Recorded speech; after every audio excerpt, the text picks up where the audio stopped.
Bismillahirrahmanirrahim. Innal hamdalillah nahmaduhu wa nasta'inuhu wa nastaghfiruh wa na'udzu billahi min shururi anfusina wa min sayyiati a'malina.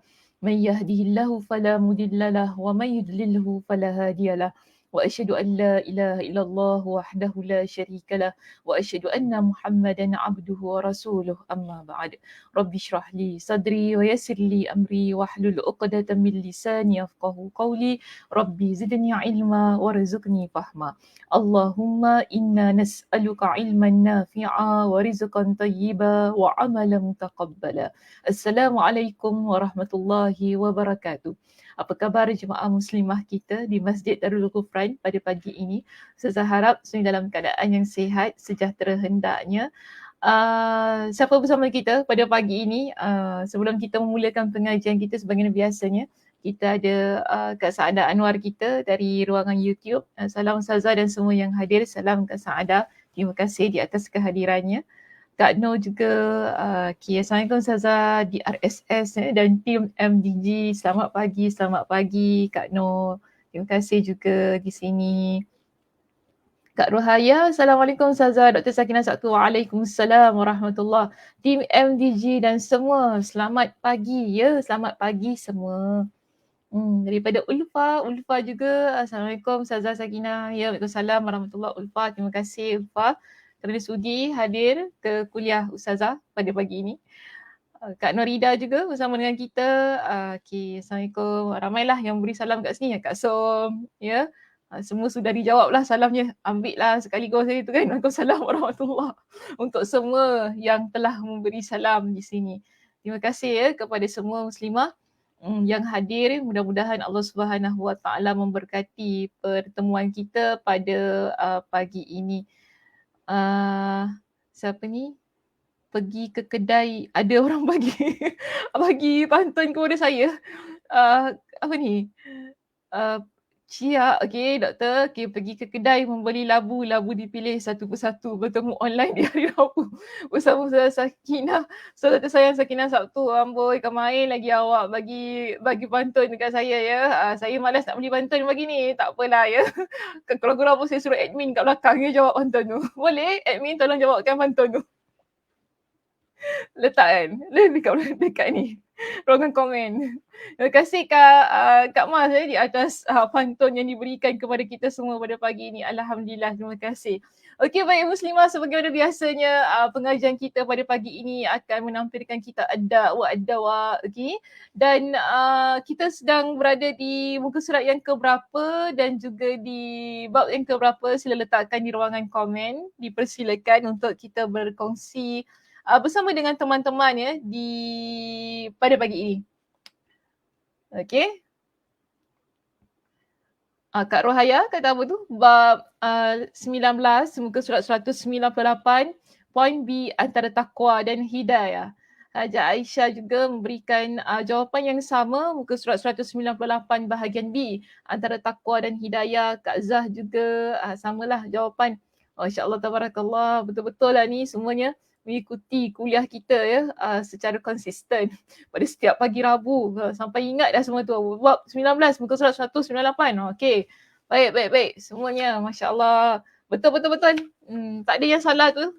Okey, kita tidak ada sebarang hilaf semua majoriti di sini memberikan jawapan yang sama. Okey, baik. Terus ya, saya pun tidak mahu membuang masa pada pagi ini. Saya nak cepatkan kuliah, tak tahulah cepat ke tidak ya, mudah-mudahan cepatlah ya. Baik, kuliah kita di sini ada kesilapan daripada sudut tarikhnya lah, tak apa. Biasa manusia biasa ya. Kita manusia biasa yang tak terlepas daripada kesilapan. Kadang-kadang buat slide ni fikir banyak benda. Okey. Jadi Rabu jadi 3 Ogos. Pada 4 Ogos lah kan, tak mengapalah, biarkan saja di situ. Saya pun malas nak tukar-tukar kan. Okey, baik, kita berada di bab yang ke-19. Bab kita yang ke-19 ya, tajuk utamanya ialah di antara metod penjelasan Al-Quranul Karim. Jadi pada minggu lepas ya, kita berada di bab yang ke-19 juga, namun kita berada di poin kita yang A, yang mana poin A bertajuk antara petunjuk dan kesesatan. pada pagi ini kita akan masuk kepada poin B, poin yang seterusnya yang merupakan kesinambungan daripada apa yang telah kita bincangkan pada minggu lepas, iaitu B bertajuk antara takwa dan hidayah. Okey, antara takwa dan hidayah berada di muka surat 198. Baik. Ada banyak ayat Al-Quran yang dibawakan kepada kita pada pagi ini. Ya, dalam ayat-ayat Al-Quran ini menceritakan tentang bagaimana Allah Subhanahu Wa Taala memberikan hidayah kepada seseorang yang beriman kepada Allah Subhanahu Wa Taala. Sebelum itu, terlebih dahulu kita baca perenggan yang diletakkan di perenggan yang pertama sebagai mukadimah ataupun introduction kepada perbincangan kita pada pagi ini, yang mana kita lihat di situ Imam Ibn Al-Qayyim Al-Jauziyah dia membuka perenggannya dengan satu penerangan yang menyebutkan begini, iaitu semakin meningkat ketakwaan seseorang kepada Rabb-nya, semakin meningkat pula hidayah yang diperolehnya. Minggu lepas kita bincangkan Allah Subhanahu Wa Taala memberikan hidayah, memberikan petunjuk. Hidayah ni maksudnya petunjuk kepada orang yang bertakwa kepada Allah Subhanahu Wa Taala sebagaimana yang telah kita kupaskan pada surah Al-Baqarah ayat yang kedua. Baik. Jadi Imam Ibn Al-Qayyim Al-Jauziyah pun dia menguatkan lagi statement itu ataupun perbincangan tersebut dengan menyatakan begini, semakin kita berusaha untuk meningkatkan ketakwaan kita kepada Allah. Kita juga dah jelaskan pada minggu lepas. Takwa itu maksudnya ialah bila kita berusaha menjadi seorang muslimah yang mana kita mentaati perintah-perintah Allah Subhanahu Wa Taala dan meninggalkan segala larangan Allah Subhanahu Wa Taala. Di dalam keadaan kita sentiasa berusaha melaksanakan semua itu, bermakna kita juga berusaha untuk meningkatkan ketakwaan kita kepada Allah Subhanahu Wa Taala.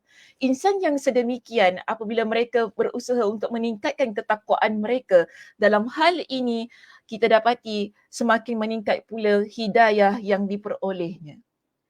Kalau kita dalam hidup ini yang muslimah, kita berusaha untuk menjadi seorang muslimah yang taat kepada Allah, sentiasa melaksanakan ketaatan-ketaatan, jaga solat kita, jaga puasa, sedekah, kan banyaklah amal ibadah yang kita lakukan, kemudian kita berbakti kepada kedua ibu bapa kita, menjaga akhlak, adab kita, sopan dan santun dengan suami kita contohnya. Ini semua adalah perkara-perkara yang baik yang diperintahkan dalam agama.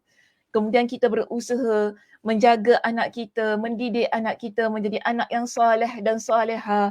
Dalam keadaan-keadaan yang sedemikian, dalam usaha-usaha kita yang tidak pernah mengenal erti lelah, ketika kita melaksanakan ketakwaan kepada Allah Subhanahu Wa Taala itu, di sini semakin meningkatlah hidayah yang akan kita peroleh dalam kehidupan kita. Maka atas dasar itu Imam Ibn Al-Qayyim Al-Jauziyah ketika dia menjelaskan lagi statementnya ini, apa kata dia? Sebaliknya, sebesar kegagalan seseorang hamba dalam merajut ketakwaan dirinya, maka sebesar itu pula kegagalannya dalam menggapai hidayah. Dalam keadaan kita gagal ataupun dalam keadaan kita yang tidak mahu berusaha untuk meningkatkan ketakwaan kita kepada Allah Subhanahu Wa Taala, itulah yang menyebabkan kita ini menjadi hamba yang gagal untuk menggapai hidayah Allah Subhanahu Wa Taala. Allah Subhanahu Wa Taala akan memberikan hidayahnya kepada mereka yang berusaha untuk menggapai hidayah tersebut. Namun, kalau kita hanya memandang sepi kepada hidayah yang sememangnya kadang-kadang ia sudah berada di hadapan mata kita, mana mungkin kita akan mendapat hidayah yang berikutnya. Kadang-kadang Allah Subhanahu Wa Taala sudah menghadapkan kepada kita insan-insan yang baik sebagai satu bentuk keinsafan bagi diri kita. Allah Subhanahu Wa Taala sudah tunjukkan kepada kita dengan contoh yang baik, contoh yang bagus, yang mana bila kita lihat, kita boleh mengubah lifestyle kita, kehidupan kita menjadi seorang muslimah yang lebih baik. Namun sayangnya, apa yang kita lihat pada waktu itu tidak membuat kita berusaha untuk menjadi seorang muslimah yang lebih baik. bahkan kita hanya memandang sepi kepada apa yang kita lihat. Maka dalam keadaan yang sedemikian, bagaimana kita nak dapatkan hidayah yang berikutnya? Kerana kita sendiri yang menolak untuk berusaha ke arah menggapai hidayah tersebut. Dan di sini disebutkan kepada kita dengan kata lain. Dia jelaskan lagi statement ini. Dengan kata lain, orang yang setiap kali dia menambah kualiti takwanya. Dalam kitab menggunakan kualitas. Jadi kita ubahlah bahasa Indonesia ini kepada bahasa Melayu, quality. Quality lah. Quality tu, quality itu dah bahasa Inggeris pula. Quality, okay. Dengan kata lain, setiap kali dia menambah kualiti takwanya, maka bertambah pula hidayahnya. Jadi ketakwaan ini ya muslimah, kita perlu usahakan. Ketakwaan ia tak boleh datang bergolek dalam diri kita. Ya, tak boleh datang bergolek dalam kita tunggu bila takwa nak ada dalam diri saya ni ya. Bila saya nak jadi orang yang bertakwa ya. Dia tak boleh begitu. Tetapi kita perlu mengerahkan tenaga kita, mengerahkan usaha kita untuk berada pada ketakwaan. Kan? Maknanya perlu kepada amal kita, tindakan kita. Ya, bagaimana keadaan diri kita ni sebagai seorang muslimah yang berusaha untuk melaksanakan ketaatan-ketaatan kepada Allah Subhanahu Wa Taala. Kalau sekarang ni saya bagi contoh ya, bagaimana keadaan berusaha itu. Okey, alhamdulillah kita kata. Pada waktu sekarang ini, kita semua sudah menjadi seorang muslimah ya, yang melaksanakan solat 5 waktu. Solat fardu ni. Alhamdulillah. Itu satu perkara yang wajib yang seharusnya kita lakukan, yang tidak boleh kita tinggalkan. Kalau kita tak dalam keadaan haid lah ya. Okay? So kita dapati begini, dalam keadaan sedemikian, alhamdulillah kita sudah melaksanakan perintah Allah. Namun melaksanakan perintah Allah ia bukan semata-mata kita melaksanakan yang wajib sahaja. Kita berusaha untuk melaksanakan yang sunnah juga.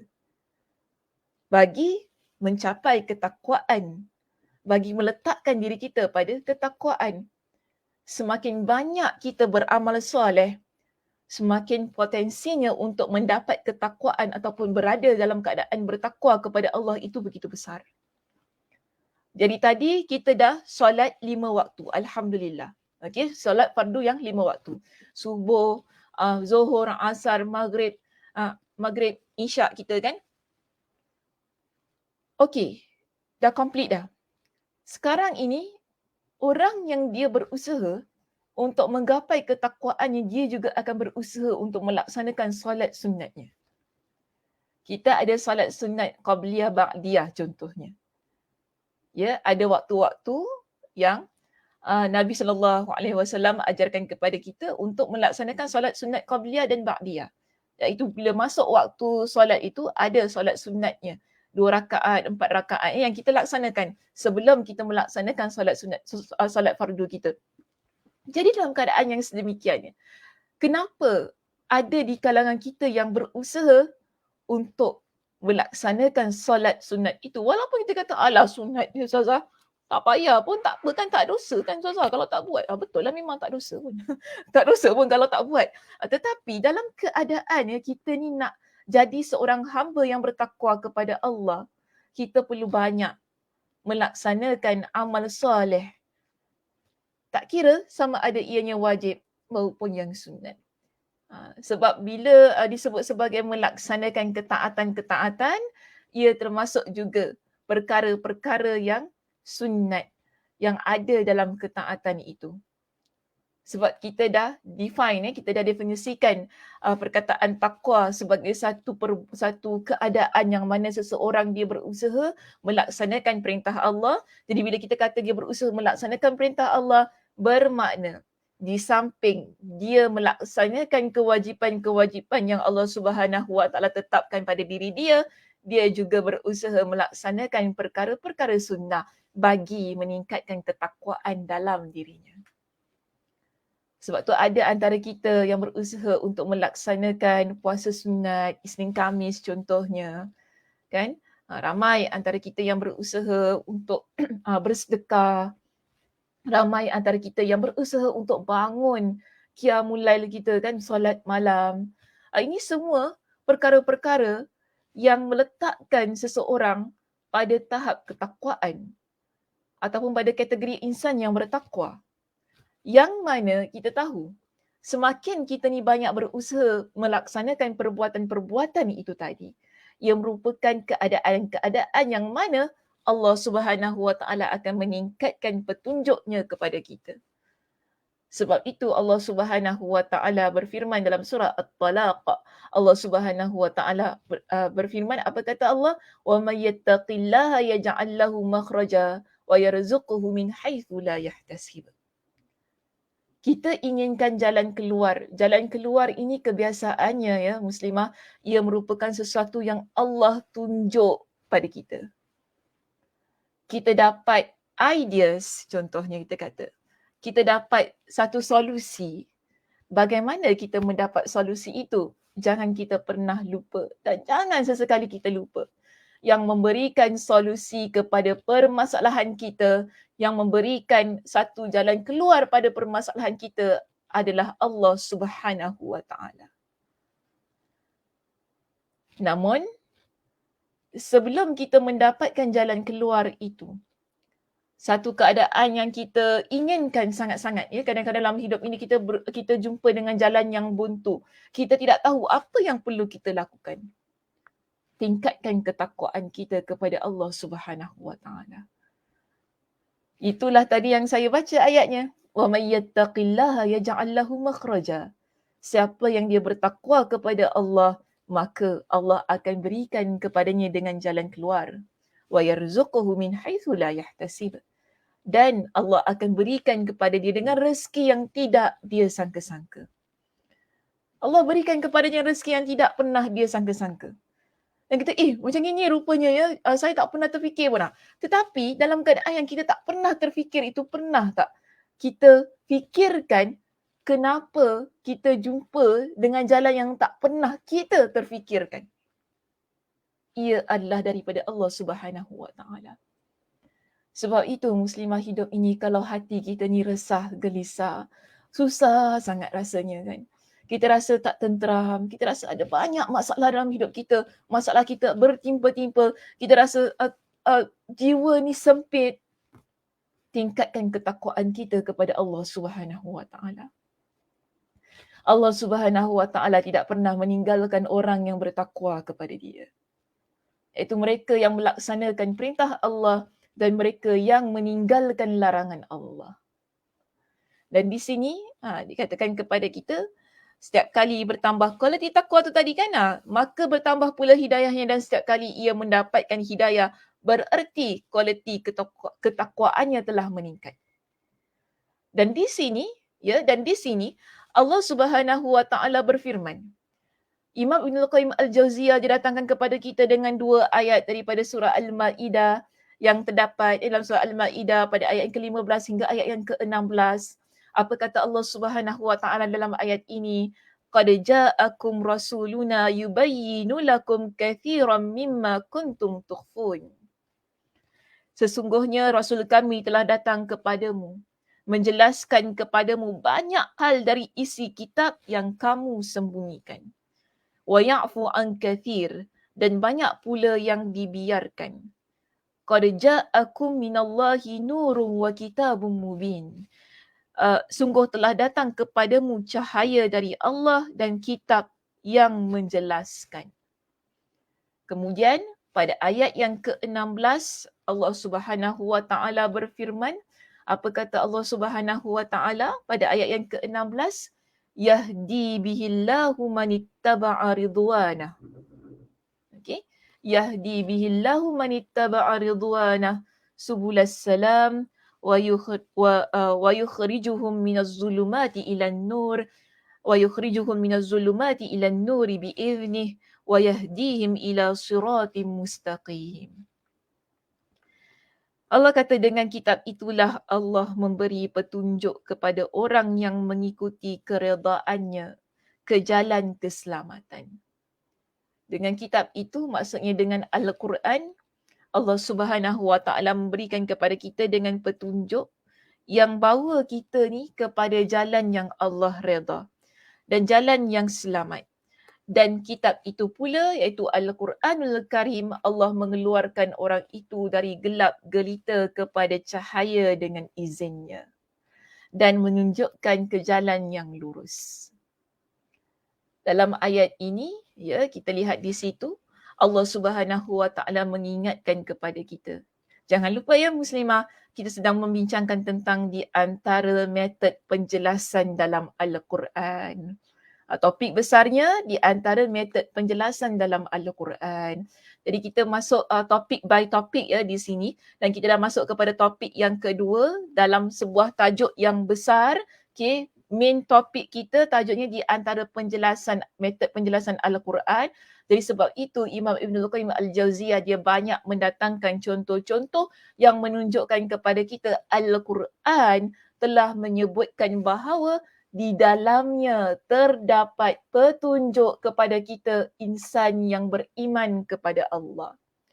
Al-Quranul Karim ya yang kita baca, yang setiap hari ni kita baca, yang kita belik kita baca ni ya Muslimah, ia bukan hanya kata-kata tetapi ia adalah firman Allah Subhanahu Wa Taala yang memberikan petunjuk kepada kita untuk bawa kita kepada jalan yang selamat yang Allah Subhanahu Wa Taala redha apabila kita benar-benar menghayati dan mentadabbur setiap ayat yang kita baca dalam Al-Quranul Karim. Sebab itu di sini ya didatangkan kepada kita dengan surah Al-Maidah. Maaf ya saya tersilap, bukan 135 ya dalam slide. Banyak silap pula slide saya pada pagi ini. Bukan 135 ya, 15 hingga 16. Mana datang 135 ni? Surah Al-Maidah ayat 15 hingga 16. Saya minta maaf. Saya tersilap type itu. Bukan ayat 13, bukan ayat 135. Tetapi ayat 100, ayat 15 hingga 16. Nanti boleh dibetulkan ya yang apa yang ada pada slide saya. Baik, Imam Ibn Kathir rahimahullah ketika dia mentafsirkan ayat yang ke-16 ini di dalam kitab tafsirnya, beliau menjelaskan kepada kita begini. Okay, pada ayat ini, ayat yang ke-16 ya, surah Al-Maidah sekali lagi ya, saya ingatkan surah Al-Maidah ayat yang ke-16. Mungkin teman-teman boleh letakkan di ruangan komen untuk bantu yang lain supaya dia tally lah, maksudnya perbincangan ini dapat diikuti dengan baik dan dia ada kesinambungan di situ supaya orang nampak. Kalau tak, nanti kan mungkin ada yang terlepas di situ. Surah Al-Maidah pada ayat yang ke-16 di sini, Allah Subhanahu Wa Taala mengingatkan kepada kita tentang apa yang terkandung di dalam Al-Quranul Karim yang berbentuk hidayah dari Allah Subhanahu Wa Taala, iaitu petunjuk dari Allah Subhanahu Wa Taala. Allah Subhanahu Wa Taala dalam ayat ini sebagaimana pentafsiran Imam Ibn Kathir rahimahullah, beliau menyebutkan begini kepada kita, itu dia menjelaskan kepada kita yakni menyelamatkan mereka dari kebinasaan dan menjelaskan kepada mereka jalan yang paling jelas. Allah Subhanahu Wa Taala menurunkan Al-Quranul Karim kepada kita ni ya Muslimah supaya kita baca bukan setakat baca. Tetapi bila kita memahami isi kandungan Al-Quran tersebut bersama dengan pentafsirannya, kita mentadabbur ayat itu, kemudian kita berusaha untuk mengamalkan ayat tersebut, kita dapati bahawa Al-Quran yang merupakan firman Allah, kalamullah, yang merupakan ayat-ayat yang memberikan petunjuk kepada kita dengan jalan yang jelas. Jalan yang terbaik yang seharusnya kita ikuti sebagai seorang muslimah. Itu jalan yang lurus. Kemudian Imam Ibn Kathir rahimahullah juga menjelaskan kepada kita ya dengan memalingkan mereka dari larangan dan menyampaikan mereka pada perkara yang paling mereka sukai. Di dalam Al-Quranul Karim ada banyak larangan-larangan Allah Subhanahu Wa Taala. Selainnya, kita banyak membaca Allah Subhanahu Wa Taala menyebutkan tentang keadaan, situasi orang yang beriman kepada Allah, yang mana mereka beramal soleh, mereka berlaku baik kepada diri sendiri dan juga orang yang ada di sekitar mereka. Allah Subhanahu Wa Taala memberikan kepada mereka dengan ganjaran pahala dan syurga. Allah Subhanahu Wa Taala juga mengingatkan kepada kita di dalam Al-Quranul Karim dengan larangan-larangannya. Ini juga kita panggil sebagai petunjuk yang terkandung dalam Al-Quran. Sebagai peringatan pada diri kita agar kita tinggalkan larangan-larangan itu. Kerana Allah Subhanahu Wa Taala ingatkan orang yang buat perkara yang jahat, mereka yang buat perkara yang mungkar, dosa, maksiat, semua ini akan mendapat balasan dosa dan neraka. Dalam hal yang sedemikian, bila kita sebagai seorang muslimah yang banyak membaca Al-Quranul Karim, jiwa kita yang berusaha ke arah ketakwaan kepada Allah Subhanahu Wa Taala itu tadi, bila kita baca Al-Quran, orang kata apa? #sentap. Kalau sekarang lah bahasa ni sekarang kan. Oh sentap Ustazah. Ush. Ataupun orang kata deep, very deep. Kita kalau baca, kita kalau dengar ya, ayat-ayat orang cakap ke, orang kongsi di Facebook, Instagram, wah #deep. Macam itu ya kita berikan dengan respon ataupun komen. Tapi kenapa bila kita baca ayat Al-Quran ni, tak ada pula orang nak kata #deep. Tak ada nak cakap gitu ya. Tak ada pula #sentap. Tak ada pula orang nak kata begitu. Seharusnya bila kita baca Al-Quran ini, kan dia merupakan petunjuk itu tadi. Kita baca, dia zup masuk dalam hati kita. Inilah betul kata yang #deep, #sentap. Begitu muslimah. Usaha kita ni. Baca ayat Al-Quran, ya Allah. Masuk dalam jiwa kita ni. Ya, baca hadis Nabi contohnya, baca hadis Nabi, baca ayat Al-Quran, memang sentap lah. Memang betul-betul lah kena pada diri sini. Begitu keadaannya kita ni sebagai seorang yang beriman kepada Allah. Sebagai seorang yang nak berusaha ke arah ketakwaan kepada Allah Subhanahu Wa Taala. Jangan sibuk-sibuk dengan ayat-ayat orang lain. Ayat orang lain deep lah, #sentap lah, benda macam-macam. Tapi ayat Al-Quran ini yang betul-betul sentap, yang betul-betul deep, kita tak rasa. Sebab tu penting ketakwaan dalam diri ni muslimah. Ya, sebab tu penting berusaha. Kemungkinan, maaf saya kata kemungkinan, kenapa kita tak rasa #sentap, #deep itu bila kita baca Al-Quran ataupun bila kita baca hadis Nabi SAW. Kemungkinan kita kurang berusaha ke arah ketakwaan kepada Allah. Ini muhasabah untuk diri saya jugalah ya. Sebab di sini Allah ingatkan kepada kita. Al-Quran ini menunjukkan kepada kita jalan yang paling benar. Jalan yang paling jelas. Al-Quran menunjukkan kepada kita perkara-perkara yang Allah larang. Al-Quran menunjukkan kepada kita supaya kita ni menjadi orang yang pergi ataupun yang berusaha untuk buat perkara yang paling kita suka. Dan juga Imam Ibn Kathir rahimahullah sebutkan dalam Al-Quran ini pada ayat yang ke-16 dalam surah Al-Ma'idah ini, Allah jelaskan kepada kita. Al-Quran itu yang merupakan sesuatu yang bila kita baca, mengingatkan kepada kita supaya menjauhkan diri kita dari kesesatan. Menjauhkan kesesatan dari mereka dan menunjukkan mereka kepada keadaan yang paling lurus. Bila kita ni berada dalam keadaan yang sesat, kita berada dalam kegelapan. Kalau kita berada pada satu keadaan yang melakukan dosa, itu juga meletakkan kita dalam keadaan yang gelap gelita.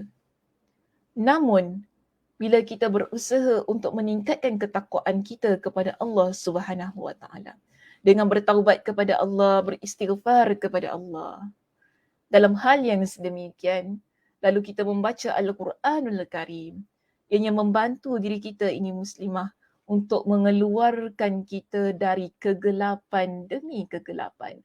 Lalu memberi suluh cahaya hidayah dalam hidup kita agar sentiasa menjadi hamba Allah yang taat kepada Dia. Jadi ini pentingnya hidayah itu. Baik, seterusnya dalam kitab kita di sini ada juga menyebutkan dengan firman-firman Allah Subhanahu Wa Taala yang berikutnya, iaitu kita ada surah Asy-Syura ya pada ayat yang ke-13 yang mana Allah Subhanahu Wa Taala berfirman, Allah Subhanahu Wa Taala berfirman dalam surah ini, Allahu yajtabi ilaihi man yasha'u wa yahdi ilaihi man yunib. Allah memilih orang yang Dia kehendaki kepada agama tauhid dan memberi petunjuk kepada agamanya bagi orang yang kembali kepadanya. Bagi orang yang kembali kepadanya di sini, boleh kita fahami sebagai orang yang berusaha untuk meletakkan diri mereka pada bukan meletakkan, meraih, bagi orang yang berusaha bagi meraih keampunan Allah Subhanahu Wa Taala. Insan yang mana berusaha, sebab apa, bila kita ni berusaha untuk meraih keampunan Allah, di situlah kita akan melaksanakan banyak amalan ibadah. Kita akan kembali kepada Allah Subhanahu Wa Taala dan Allah akan berikan kepada kita apa yang terbaik, iaitu hidayah tadi. Dan seterusnya pada ayat yang ke-10 dalam surah Al-A'la, Allah Subhanahu Wa Taala berfirman, sayadzakkaru man yakhsha. Orang yang takut kepada Allah akan mendapat pelajaran. Kita akan dapat pengajaran, kita akan ambil pengajaran apabila dalam hati kita ini ada ketakwaan kepada Allah Subhanahu Wa Taala. Begitu juga pada ayat yang ke-9 dalam surah Yunus, ya, pada ayat yang ke-9 dalam surah Yunus, kita lihat ya di situ, ni 3 ayat tadi ya yang saya baru bacakan. Okey, pada ayat yang ke-9 dalam surah Yunus, kita dapati di sini Allah Subhanahu Wa Taala berfirman, "Ilal ladzina amanu wa 'amilus solihati yahdihim rabbuhum biimanihim."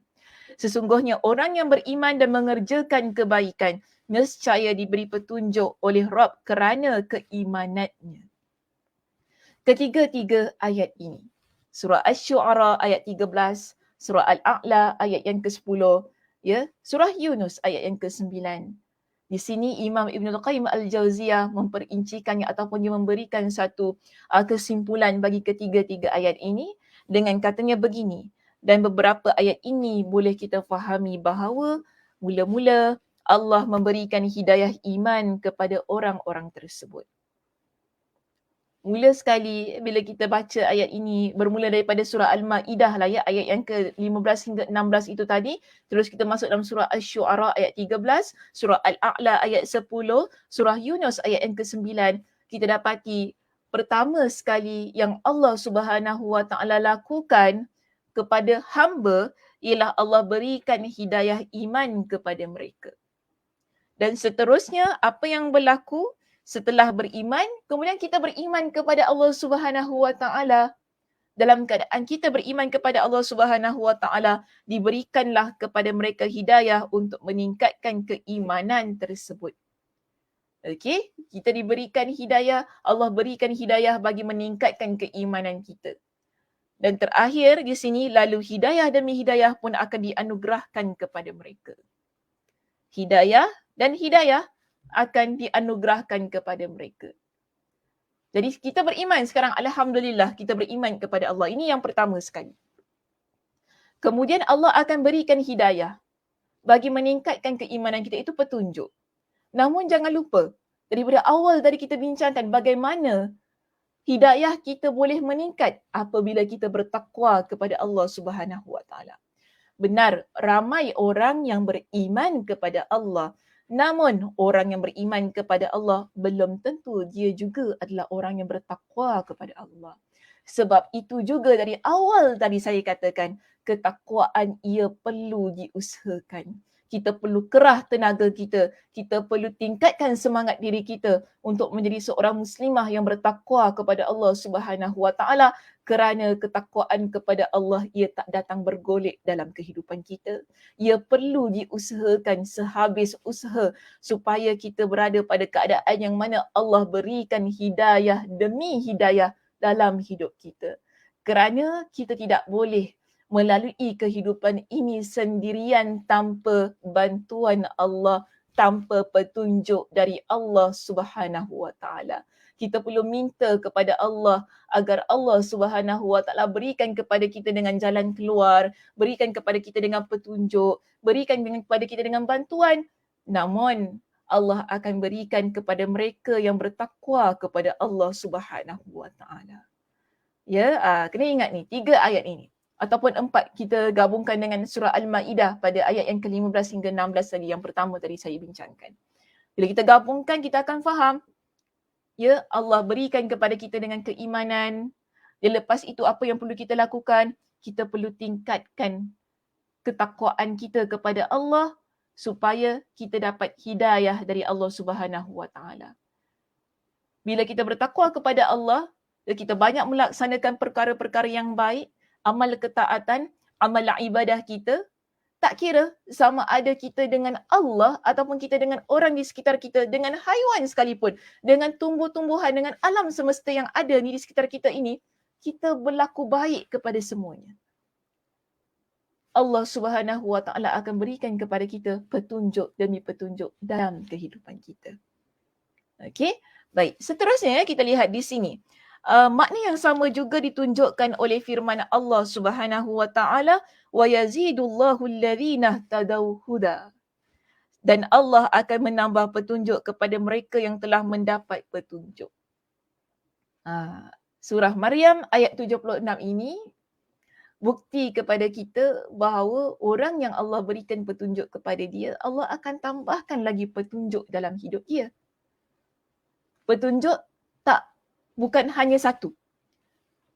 Ia akan diikuti dengan petunjuk-petunjuk yang lain. Ya, hidayah-hidayah yang lain untuk kita terus buat perkara yang baik. Untuk kita sentiasa memiliki motivasi yang tinggi menjadi seorang muslimah yang salihah. Begitu keadaannya. Jadi di sini sebab tu dalam surah Maryam ayat yang ke-76, Allah ingatkan kepada kita, Allah akan menambah petunjuk kepada mereka yang telah mendapat petunjuk. Dan jika kita lihat pada muka surat yang berikutnya, iaitu muka surat yang ke-200, Allah Subhanahu Wa Taala dalam surah Al-Anfal pada ayat yang ke-29, Allah ingatkan lagi kepada kita.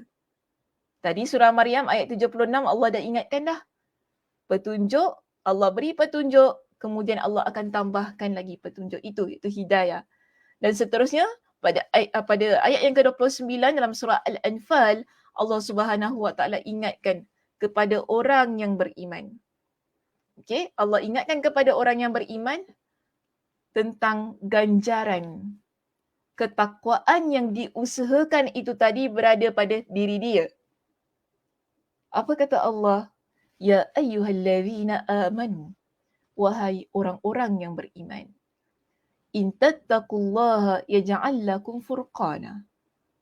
Jika kamu bertakwa kepada Allah, kami akan memberikan kepadamu furqan.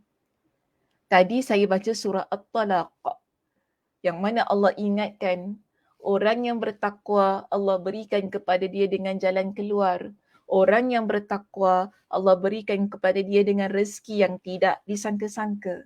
Dalam surah Al-Anfal ini, Allah ingatkan kepada kita, Allah beritahu kepada kita, orang beriman yang bertakwa kepada Allah, Allah berikan kepada dia dengan furqan. Ya, Allah berikan kepada dia dengan furqan. Di sini Imam Ibn Qayyim Al-Jauziyah ada jelaskan kepada kita tentang maksud furqan itu. Apa yang beliau jelaskan, ya, kita lihat di sini, okey, di perenggan yang berikutnya ya muslimah. Baik. Makna furqan sebagaimana yang dijelaskan oleh Imam Ibn Qayyim Al-Jauziyah dalam kitabnya ini disebutkan begini kepada kita.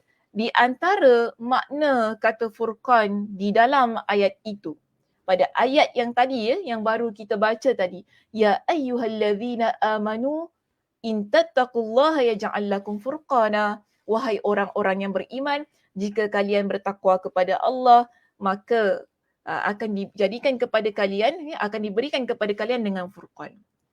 Pada ayat itu boleh kita fahami dengan dua maksud. Baik, pertama, cahaya yang diberikan kepada manusia sehingga mereka boleh membezakan antara hak dan yang batil. Okey, cahaya. Furqan itu maksudnya adalah cahaya yang mana ia membezakan antara yang benar dan salah. Boleh juga kita fahami ia sebagai petunjuk.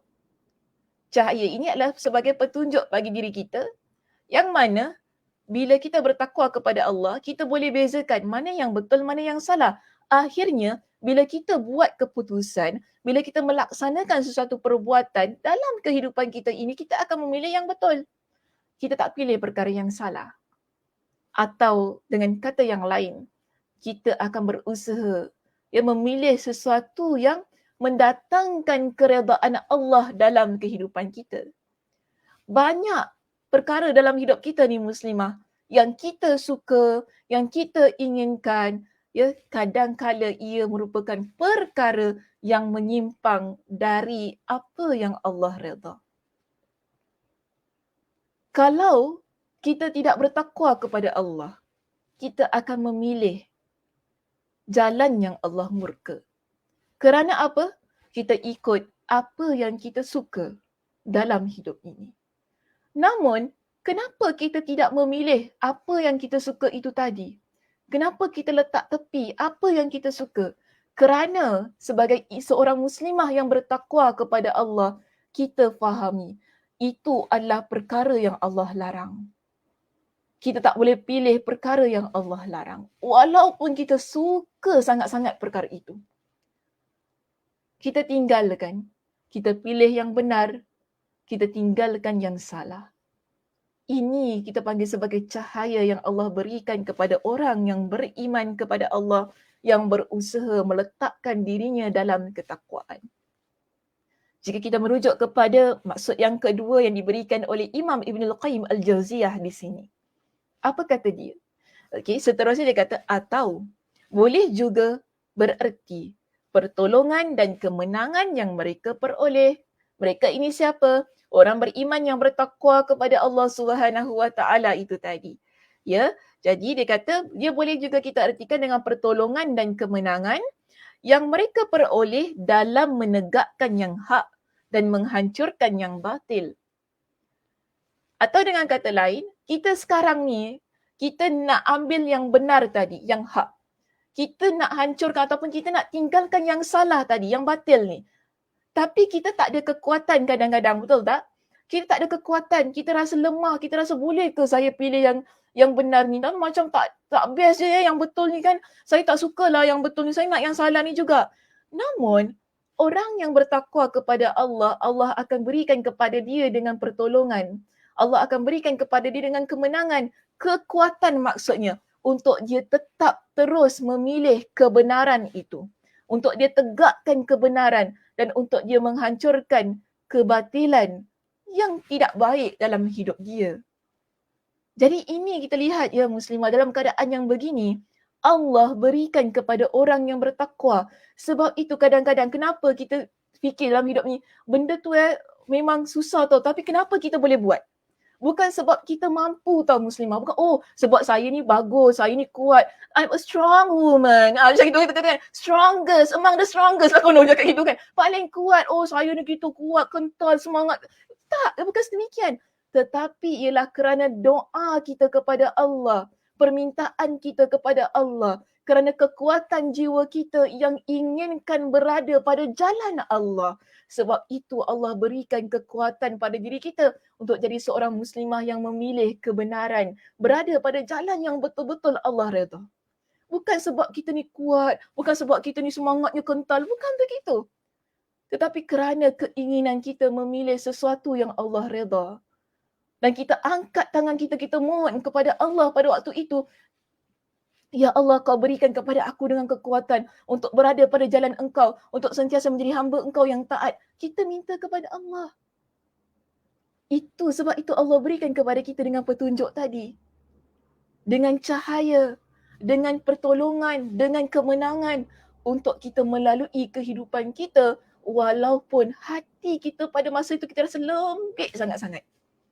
Kan pernah tak rasa hati lembik? Kan hati lembik tu macam mana ya Ustazah?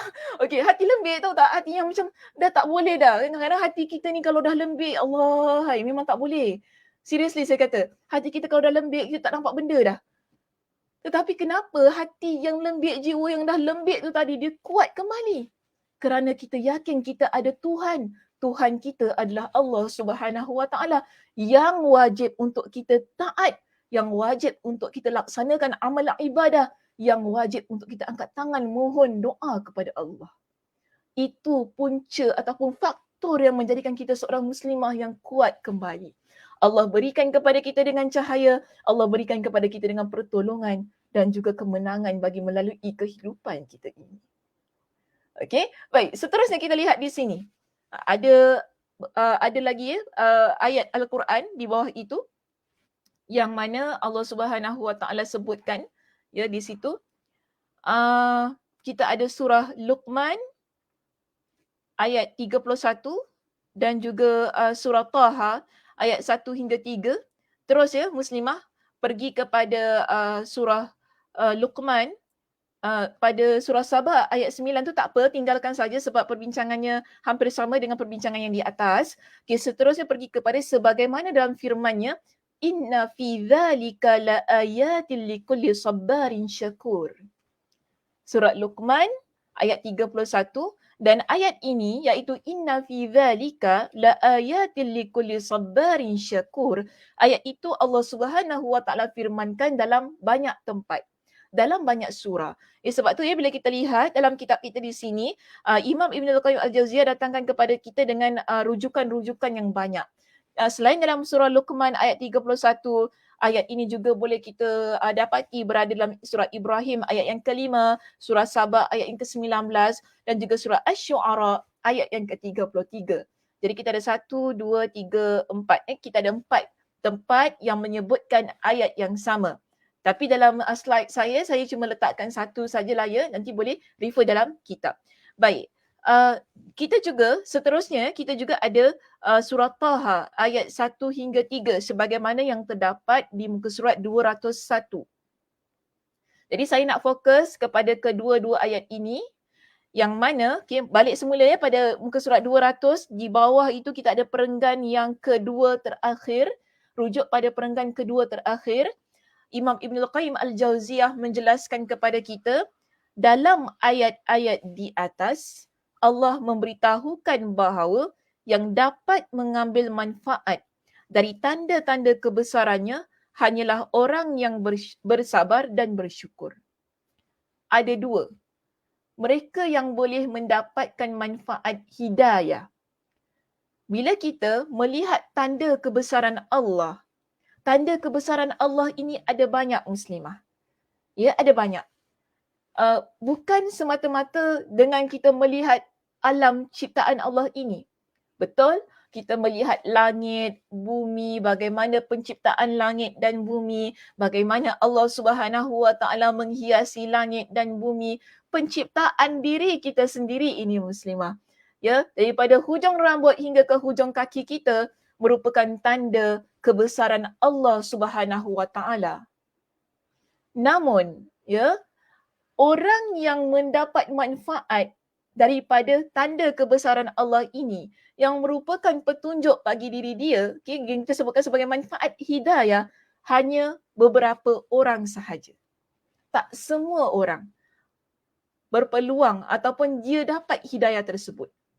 Dan di sini Allah ingatkan kepada kita, semua tanda-tanda kebesaran Allah ini ia diperoleh oleh mereka yang likulli sabarin syakur. Orang yang sabar, orang yang bersyukur. Ini ciri-ciri orang yang beriman kepada Allah, yang bertakwa kepada Allah Subhanahu wa taala. Kerana kita kena ingat, orang yang beriman, yang bertakwa kepada Allah, dia ada ciri-ciri kecil yang lain. Yang juga yang kita panggil sebagai ciri-ciri yang memperkuatkan ketakwaan dirinya kepada Allah Subhanahu wa taala. Antaranya orang yang sabar, yang memiliki sifat sabar, yang memiliki sifat syukur dengan apa yang dia miliki. Sebab itu banyak kali saya pesan. Betul, ya, kita nak cakap tentang sabar dan syukur ni bukan perkara yang mudah. Mungkin orang cakap senanglah Ustaz cakap suruh sabar, senanglah Ustaz cakap suruh syukur. Kita yang hadap, bukan Ustazah yang hadap. Mungkin orang cakap gitu ya. Orang marah kita gitu kan. Bukan Ustazah yang kena, saya yang kena. Jadi tak payahlah nak cakap pasal sabar syukur. Saya tahulah sabar syukur ni. Tapi ingat, lihat gini ya. Ayat yang kita ucapkan itu tadi adakah menunjukkan kita orang yang sabar dan syukur? Dalam keadaan kita marah, dalam keadaan kita tak boleh terima sesuatu keadaan. Kemudian kita tak boleh dalam keadaan yang begitu, tak menunjukkan kalau kita dah marah, kita ucapkan perkara-perkara yang tidak baik, itu tak menunjukkan diri kita sebagai seorang yang sabar dan syukur. Dan menunjukkan bahawa kita tidak ada ilmu tentang sabar dan syukur. Apabila kita dah mula marah dengan setiap perkara yang berlaku dalam hidup kita. Dan di sini, bukan berlaku kepada kita sahaja tentang orang yang marah ni bila dinasihatkan tentang sabar. Di zaman Nabi SAW juga sudah ada peristiwa yang sedemikian membuktikan kepada kita. Nabi sendiri juga pernah dimarahi oleh seorang wanita apabila Nabi perintahkan kepada dia supaya bersabar. Mungkin ustazah pernah bacakan hadis itu, ustazah pernah kongsikan hadis itu. Apabila seorang wanita ini, dia menangis di tepi sebuah kuburan. Ya, dalam sebuah riwayat yang lain menyatakan itu adalah kuburan anaknya yang baru meninggal dunia. Nabi SAW melihat keadaan wanita tersebut dan Nabi pergi kepada dia, lalu Nabi nasihatkan begini, ittaqillaha wasbiri. Bertakwalah kamu kepada Allah dan sabar. Lihat, pertama sekali yang Nabi ingatkan kepada dia adalah tentang takwa. Daripada awal tadi kita bincangkan takwa, takwa, takwa kepada Allah. Ketakwaan kepada Allah akan melahirkan kepada kita dengan petunjuk tanpa henti dalam hidup kita untuk kita melalui kehidupan ini. Dan Nabi pesan kepada wanita tersebut, pertama sekali bertakwa kepada Allah. Kuatkan hati dengan ketakwaan. Wasbiri, dan bersabarlah. Takwa dan sabar digandingkan untuk menjadikan kita sebagai seorang wanita yang benar-benar dapat melaksanakan perintah Allah Subhanahu Wa Taala, yang dapat melalui kehidupan ini dengan sebaik-baiknya, bukan sahaja di dunia, bahkan juga di akhirat. Namun, adakah wanita itu boleh menerima apa yang dinasihatkan kepada dia? Dia marah kepada Nabi. Dia tak boleh terima. Dia halau Nabi daripada tempat itu. Kan kalau saya nak guna bahasa kita kata ginilah, kau pergilah, kau tak tahu apa yang aku rasa. Gitu keadaan dia. Dia kata gitu kepada Nabi. Pergilah. Dia pergi, kau tak tahu apa yang aku rasa, aku yang hadap benda ni, kau tak rasa. Dia kata gitu kepada Nabi. Nabi pergi. Wanita ini dia tak tahu bahawa itu adalah Rasulullah. Sebab biasa dalam zaman Nabi ni ada di kalangan penduduk yang memang mereka ni ada yang tak pernah lihat Nabi. Ya, walaupun kita kata, Nabi kan pemimpin, takkan orang tak pernah nampak dia. Dulu tak ada televisyen, Muslimah jangan lupa. Dulu tak ada televisyen. Kalau sekarang ni memanglah Perdana Menteri masuk TV, bagi itu bagi ni. Dulu jauh orang tak nampak, kadang-kadang orang tak tahu pun misalnya rupa Nabi SAW. Kerana dia tak pergi ke tempat itu, tak pergi ke Madinah dan sebagainya, tak nampak. Jadi wanita ni dia tak tahu. Dan ada di kalangan sahabat, mereka ni nampak peristiwa itu, mereka datang kepada wanita ini dan mereka tanya kepada dia, adakah engkau tahu siapa lelaki tadi? Dia kata, aku tak tahu. Mereka kata, itu adalah Rasulullah. Dia tahu tu Nabi, rasa-rasanya macam mana? Apa perasaannya bila kita dah marah Perdana Menteri? Contohnya macam tu keadaannya kan. Rasanya kan, tak tahu tu Perdana Menteri, kita dah marah je tadi kan. Tak tahu kita marah Presiden rupanya, Presiden rupanya, ya Allah, Tuhan aku marah dia. Apa rasanya? Mesti kita dah macam kelang kabut kan. Kita dah macam, alamak, kita takut kan. Begitu juga apa yang dirasai oleh wanita itu. Dalam keadaan yang kelang kabut itu, dia pun berusaha cari Nabi, pergi ke rumah Nabi, nak bertemu dengan Nabi SAW untuk meminta maaf. Dia sampai di hadapan pintu rumah Nabi. Nabi nampak dia, Nabi tak kata apa, melainkan innamas sabru inda sadmatil ula. Nabi pesan kepada wanita ini, kesabaran itu berada pada hentaman yang pertama. Maksud hentaman yang pertama ialah bila waktu itu Allah uji engkau, waktu itulah engkau sabar. Begitu keadaannya. Yang dinamakan dengan sabar yang sebenar-benar sabar. Apabila kita Allah Subhanahu Wa Taala uji, saat itulah kita meletakkan kesabaran dalam diri kita. Begitulah ciri-ciri orang yang beriman kepada Allah. Sabar di atas setiap kehilangan yang kita miliki. Ya, sabar. Kita boleh hilang banyak perkara dalam hidup ni, Muslimah. Tak semestinya kita hilang orang yang kita sayang. Kita boleh hilang jawatan, kita boleh hilang pangkat, kita boleh hilang kuasa, kita boleh hilang nama, kita boleh hilang harta, kita banyak perkara yang boleh hilang. Namun, dalam agama kita, pertama sekali ketika kita nak berhadapan dengan situasi itu, letakkan kesabaran pada diri kita. Dan jangan lupa, dalam keadaan kita hilang apa yang kita sayang itu kan, kita masih lagi ada apa yang kita perlukan dalam hidup. Bagi meneruskan kehidupan kita, itulah yang perlu menjadikan kita seorang muslimah yang bersyukur. pada apa yang kita miliki. Alhamdulillah. Saya hilang satu perkara, saya masih ada lagi banyak perkara lain yang Allah tak ambil, yang Allah masih berikan peluang untuk saya simpan, untuk saya jaga sebagai amanah bagi meneruskan kehidupan. Sebab itu dalam hadis yang lain Nabi ingatkan kepada kita tentang kekaguman Nabi SAW terhadap orang yang namanya beriman kepada Allah. Saya banyak kali juga dah bacakan hadis itu. Biasalah ya, bila cerita tentang sabar, tentang syukur, hadis inilah hadis yang paling popular untuk kita peringatkan kepada diri saya dan kita semua. Nabi puji orang yang beriman. Dengan begitu, Nabi letakkan kekaguman kepada orang yang beriman kepada Allah. Dan jangan lupa muslimah, orang yang beginilah orang yang bertakwa kepada Allah Subhanahu Wa Taala. Pujian ini Nabi kata apa? Ajaban li amril mu'min. Amat menakjubkan bagi diri orang yang beriman kepada Allah Subhanahu Wa Taala. Wa laysa dzaka li ahadin illa lil mu'min. Dan tidaklah ia berlaku melainkan kepada orang yang beriman kepada Allah.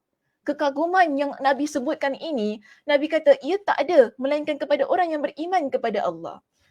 Apa? Bagaimana? Siapa? Pertama sekali Nabi sebutkan in asabathu dharra sabara. Jika sekiranya dia itu Allah Subhanahu Wa Taala timpakan kepada dia dengan kemudaratan, musibah, perkara yang dia tak suka, dia hilang sesuatu, dia hilang seseorang yang dia sayang, apalah perkara-perkara yang kita benci yang menjadi ujian musibah dalam hidup kita ini, orang yang beriman adabnya kepada Allah, adabnya pada diri dia sendiri ialah dia bersabar. Fakana khairan lah. Nabi kata itu adalah perkara yang baik bagi diri dia. Namun, in asabathu sarra, jika sekiranya dia diberikan kepada dia dengan sesuatu yang menggembirakan, dia happy, dia suka ya dengan apa yang ada pada diri, nikmat-nikmat. Okay? Kasih sayang, kebahagiaan, ketenangan yang ada pada diri dia, dia bersyukur, Nabi kata. Syakara. Fakana khairullah. Itu adalah baik untuk diri dia. Dua ciri itu, orang yang bersyukur, orang yang bersabar. Sebagaimana yang Allah Subhanahu Wa Taala firmankan dalam surah Luqman pada ayat yang ke-31 ini dan juga pada surah dan ayat-ayat yang lain ini sebagaimana yang tertera dalam kitab kita membuktikan kepada kita kenapa orang beriman ini dia mampu sabar. Kenapa orang yang beriman ini dia boleh bersyukur kepada Allah. Kerana dia orang yang berusaha ke arah ketakwaan, yang akhirnya dia mampu mendapatkan manfaat hidayah dari setiap tanda kekuasaan yang Allah tunjukkan kepada dia. Sama ada musibah ataupun perkara-perkara yang menyenangkan dalam hidup kita, jangan lupa muslimah, kedua-dua itu adalah tanda kebesaran Allah. Untuk Allah tunjukkan kepada kita, kita hanya hamba. Kita tak mampu untuk buat apa yang di luar kekuasaan kita. Yang maha agung, yang maha berkuasa, hanya Allah. Tanda kebesaran dan keagungan Allah terdapat pada setiap musibah yang Allah hadiahkan dalam hidup kita. Tanda kebesaran dan kekuasaan Allah terkandung pada setiap pujian, pada setiap kebahagiaan, pada setiap nikmat yang menyenangkan yang ada, yang Allah berikan dalam hidup kita. Hanya orang yang bertakwa, yang akan dapat manfaat hidayah, petunjuk itu, yang menunjukkan kepada, oh inilah tanda kebesaran Allah, inilah tanda kekuasaan Allah, inilah tanda bahawa aku ini adalah hamba. Siapa yang boleh mendapatkan manfaat hidayah itu, manfaat petunjuk tentang kebesaran dan kekuasaan Allah, petunjuk bahawa kita ini adalah hamba yang tak boleh hidup tanpa Allah, bila kita jadi orang yang sabar dan bersyukur di atas setiap yang ada pada diri kita. Pada surah Taha ayat 1 dan ketiga, di sini ayat 1 hingga ketiga, Allah kembalikan lagi tentang mereka yang boleh mendapatkan manfaat hidayah itu ialah orang yang bertakwa. Pada surah Taha ayat 1 hingga 3 Allah Subhanahu wa taala berfirman, Taha ma anzalna 'alaikal Qur'ana litashqa illa tadhkiratan liman yakhsha.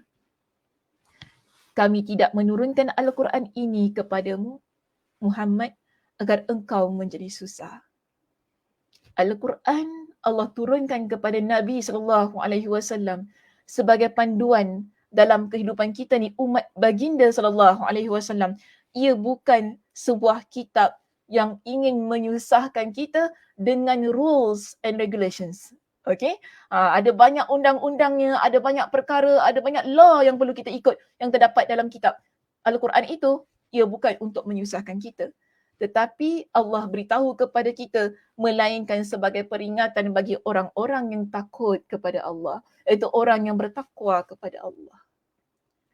Hanya orang yang beriman dan bertakwa kepada Allah, mereka boleh melihat bahawa Al-Quranul Karim, setiap ayat yang ada dalam Al-Quran ini, ia bukan untuk menyusahkan dirinya, tetapi sebagai petunjuk kepada diri dia untuk memilih mana yang betul, mana yang salah, mana yang baik, mana yang buruk, dan apa yang terbaik untuk diri dia dunia dan akhirat.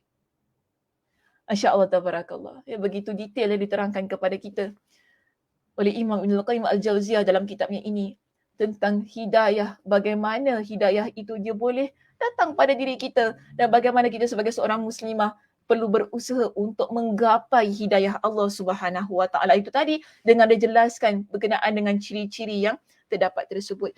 Ya, begitu jugalah ya kalau kita lihat di sini dijelaskan kepada kita dengan orang yang beriman kepada hari kiamat. Mereka yang beriman kepada hari kiamat ya muslimah di sini juga mendapat hidayah itu tadi. Kalau kita tak percaya dengan apa yang berlaku pada hari kiamat.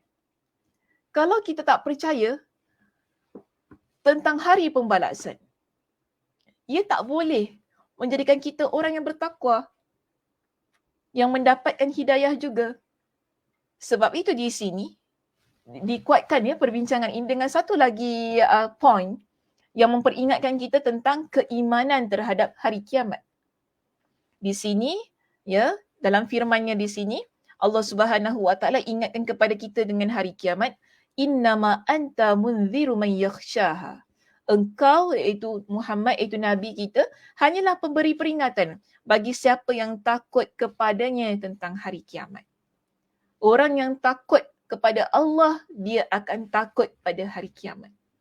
Sebab orang yang beriman kepada Allah, beriman pada hari kiamat, dia tak buat perkara yang bukan-bukan. Sebab itu banyak dalam hadis Nabi SAW, Nabi gabungkan beriman kepada Allah, beriman kepada hari kiamat. Antaranya, Nabi SAW bersabda, Nabi kata apa? Man kana yu'minu billahi wal yawmil akhir falyakul khairan aw liyasmut. Nabi SAW ingatkan kepada kita, orang yang beriman kepada Allah, orang yang beriman kepada hari kiamat. Ada dua tadi. Dia beriman kepada Allah, maknanya dia takut kepada Allah. Dia beriman kepada hari kiamat, dia takut dengan apa yang berlaku pada hari kiamat itu. Apa yang dia lakukan? Falyakul khairan. Dia akan berkata yang baik ataupun dia diam. Kerana dia tahu lidah ini amat bahaya. Tak boleh diucapkan dengan perkara-perkara yang sebarangan. Bimbang ia mengguriskan hati orang lain dan ia menjadi perkara yang dosa untuk diri dia. Bimbang dia berbicara perkara yang dusta. Bimbang dia berbicara tentang perkara yang tidak dia ketahui, yang mana semua itu akan dipertanggungjawabkan dan dibawa hingga ke hari kiamat. Sebab tu orang yang beriman kepada Allah, beriman kepada hari kiamat, dia orang yang takut melakukan dosa.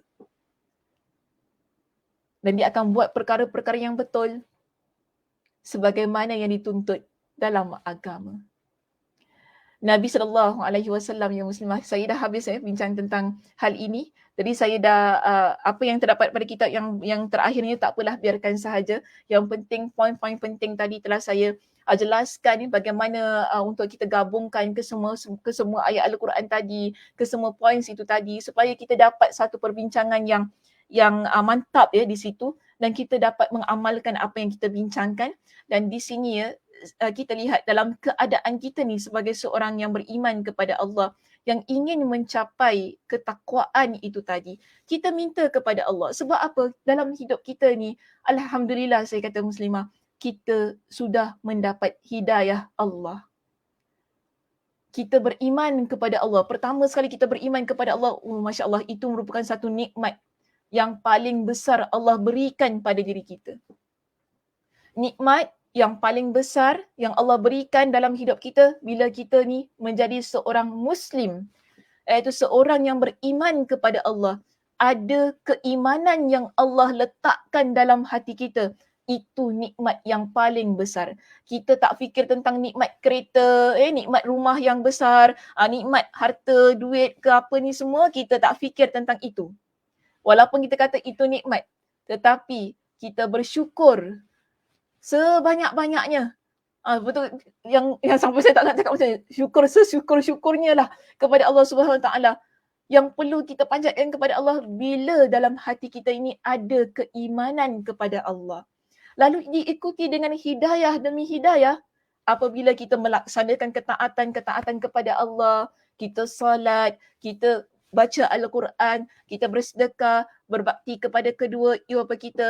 Kalau kita yang memiliki suami, berbakti kepada suami, menjaga anak-anak kita ini, didik mereka dengan perkara-perkara yang baik. Ini semua amal ketaatan.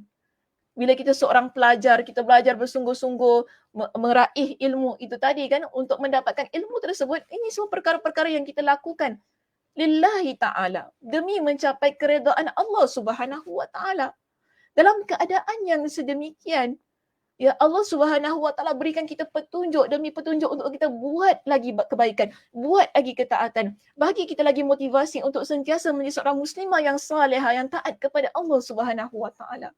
Dalam keadaan yang begini, kita juga perlu minta kepada Allah agar Allah tetapkan hati kita pada keadaan-keadaan yang sedemikian. Pada keadaan-keadaan yang baik itu tadi, pada keadaan yang penuh keimanan tersebut. Kerana kita hendak sampai hujung nyawa kita, keimanan itu bertapak ataupun sentiasa dalam hati kita. Sebab itu dalam Al-Quranul Karim ada satu ayat yang dipanjatkan ataupun satu doa yang dipanjatkan. Allah kata ini doa orang yang beriman. Doa orang yang setelah mereka ini mendapat hidayah Allah. Mereka doa supaya ditetapkan dalam hati mereka ini dengan hidayah. Sehingga ke hujung hayat mereka. Apa doanya? Rabbana la tuzigh qulubana ba'da idh hadaitana. Wahai Tuhan kami, janganlah engkau jadikan hati kami condong kepada kesesatan setelah engkau beri petunjuk kepada kami. Alhamdulillah, Allah berikan petunjuk dalam hidup kita ini muslimah dengan pelbagai macam petunjuk untuk kita kekal menjadi seorang muslimah yang beriman kepada Allah, yang sentiasa melaksanakan amal soleh dalam kehidupan kita. Dan kita minta kepada Allah, tetapkan hati kita dalam keadaan yang sedemikian dan jangan pesongkan hati kita ini kepada kesesatan. Setelah kita memiliki semua hidayah itu tadi, dan kita minta kepada Allah dalam doa ini, wahab lana min ladunka rahmah innaka antal wahhab. Kita minta kepada Allah, kurniakanlah kepada kami rahmat dari sisi engkau. Itu kasih sayang Allah, nikmat dari Allah yang merupakan sesuatu perkara yang amat kita perlukan dalam kehidupan kita ini sentiasa, setiap masa sehingga akhir hayat kita. Kita amat perlukan rahmat dan kasih sayang Allah dalam kehidupan kita ini, supaya kita dapat menjalani kehidupan kita dalam keadaan yang mana sentiasa Allah berikan petunjuk itu tadi. Kenapa Allah berikan petunjuk kepada kita? Kerana rahmat dan kasih sayang Allah kepada kita ni muslimah. sebagai satu perkara yang Allah berikan ganjaran apabila kita berusaha melaksanakan kebaikan ketika kita berusaha meletakkan diri kita dalam keadaan yang bertakwa kepada Allah Subhanahu wa taala. Allah berikan kasih sayangnya kepada kita, Allah berikan petunjuknya kepada kita. Dan kita puji dan puja Allah dalam doa ini dengan satu pujian dan pujaan yang kita sebutkan, innaka antal wahhab. Sesungguhnya engkaulah yang maha pemberi kurnia. Kerana setiap apa yang kita ada, ia bukan atas usaha kita, tetapi kerana kurniaan Allah Subhanahu wa taala. Doa yang cantik, doa yang amat baik. Dan bagi saya pasti ramai antara kita yang sudah menghafal doa ini, ya, ramai antara kita yang tahu tentang doa ini. Dan mudah-mudahan bagi mereka yang sudah tahu, yang sudah hafal, dan bagi mereka yang baru mengetahui tentang ayat ini, saya amat mengharapkan kita jadikan ia sebagai amalan ataupun doa harian kita yang kita panjatkan kepada Allah, kerana hidayah itu begitu mahal, muslimah. Hidayah begitu mahal. Ia tak dapat kita beli dengan wang ringgit. Bila Allah dah berikan kepada kita, jaga ia baik-baik. Dan minta Allah Subhanahu wa taala kekalkan ia dalam hati kita sehingga hujung nyawa. Baik muslimah, itu sahaja perbincangan kita pada pagi ini. Alhamdulillah, selesai kita pada bab yang ke-19. InsyaAllah, barakallah, alhamdulillah dapat juga saya selesaikan perbincangannya. Mudah-mudahan ianya memberikan sesuatu yang bermanfaat untuk diri saya terutamanya dan kita semua, agar kita dapat menjadi seorang muslimah yang sentiasa bermotivasi dalam hidup ini, yang mengekalkan ketaatan, mengekalkan kesalehan di sisi Allah Subhanahu wa taala, ya, dan juga paling penting ya, meninggalkan kemaksiatan dan kemungkaran dan sentiasa mencari redha Allah Subhanahu wa taala. Okey, itu sahaja. Saya kira tidak ada apa-apa lagi. Kita pun dah hampir ke jam 11.30. Mudah-mudahan saya doakan semua dalam keadaan yang sihat dan dapat sentiasa mengikuti kuliah-kuliah yang dianjurkan oleh Masjid Darul Ghufran. Tidak kira kuliah saya ataupun kuliah-kuliah yang disampaikan oleh asatizah yang lain, kerana setiap perbincangan, setiap pembelajaran, setiap pengajian memiliki intipati yang berbeza, yang bagi saya sentiasa ada ruang dan peluang untuk kita ambil manfaat dan dijadikan amalan dalam kehidupan. Okey muslimah, terima kasih di atas perhatiannya daripada awal hingga ke akhir pengajian pada pagi ini. Saya mudah-mudahan Allah Subhanahu wa taala memberikan kepada kita dengan kesihatan, kelapangan masa untuk kita bertemu pada minggu hadapan di masa yang sama, di tempat yang sama. Ustazah tutup pengajian kita pada pagi ini dengan tasbih kafarah. Subhanakallahumma wa bihamdika asyhadu an la ilaha illa anta astaghfiruka wa atubu ilaik. Assalamualaikum warahmatullahi wabarakatuh.